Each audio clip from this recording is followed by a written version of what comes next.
Hey, what's up guys? I'm BTC. For a while in competitive games, people believed that there was such a thing as a hidden overtime buff. So what is it? How does it work? And why don't you actually need it?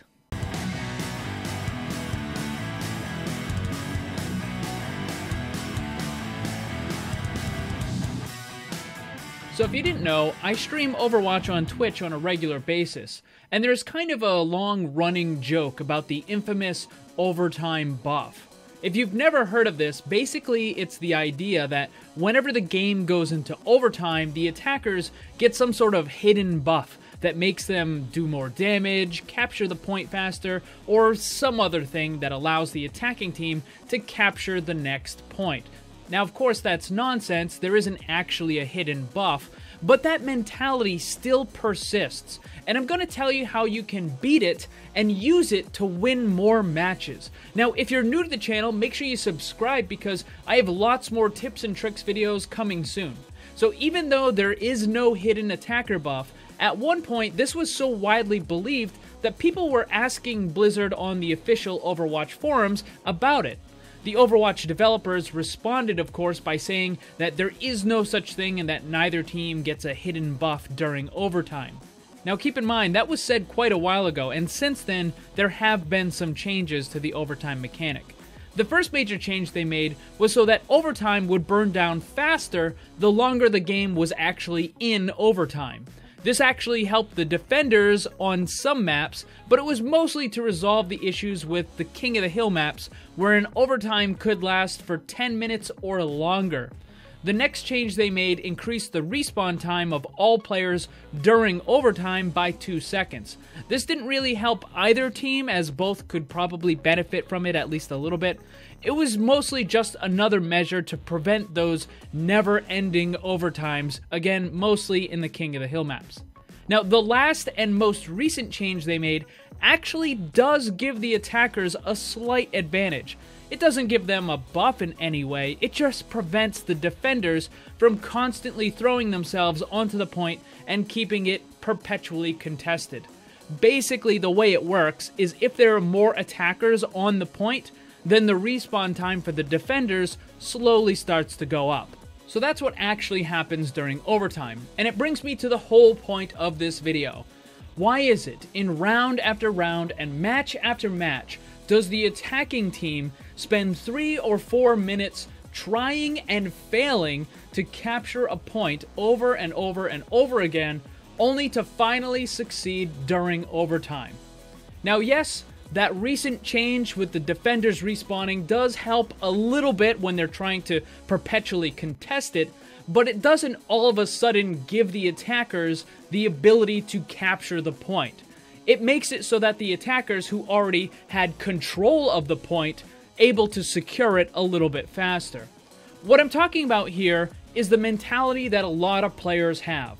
During the match, there is never any sense of urgency or teamwork driving the player to do what needs to be done in order to break a choke or capture the point. Because they still have a lot of time left on the clock, the player treats those first several minutes as if it's kind of a throwaway, as if it doesn't matter if they just rush in and die because they know they're going to respawn and get another chance.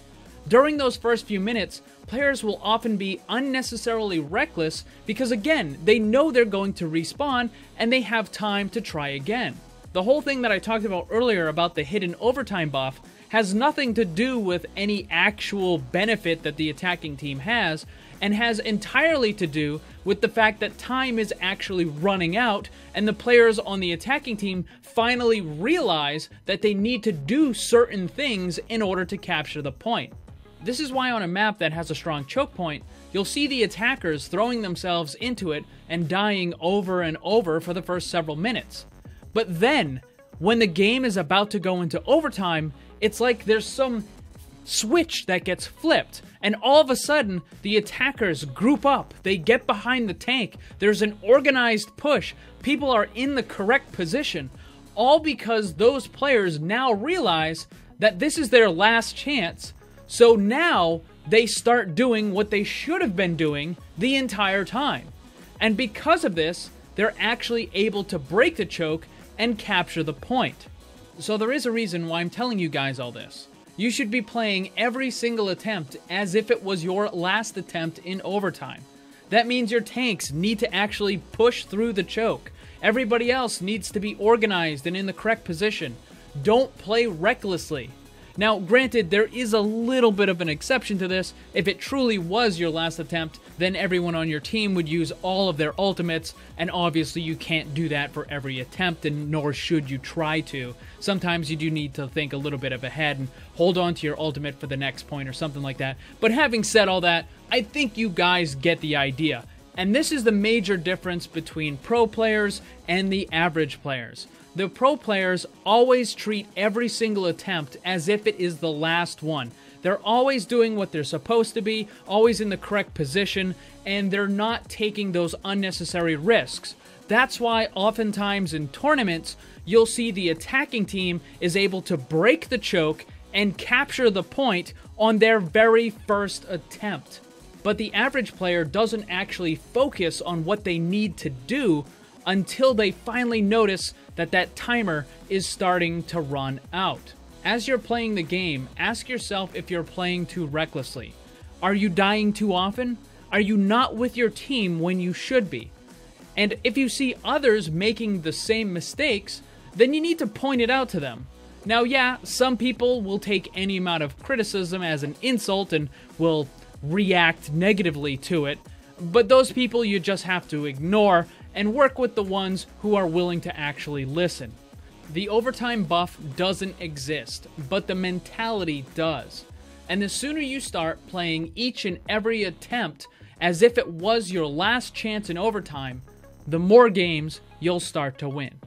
So how often have you noticed your team with that hidden overtime buff? Let me know down in the comments below. Also, don't forget to check out the Discord server where you can join the community and find other players to group with. The link for that is in the description. Thank you for watching, hit that like button, and remember, always blame the controller because it's never your fault. Also, thanks to all my Patreon supporters for help making this all possible. If you'd like to see what kind of cool rewards you can get for supporting, click the link on screen or down below.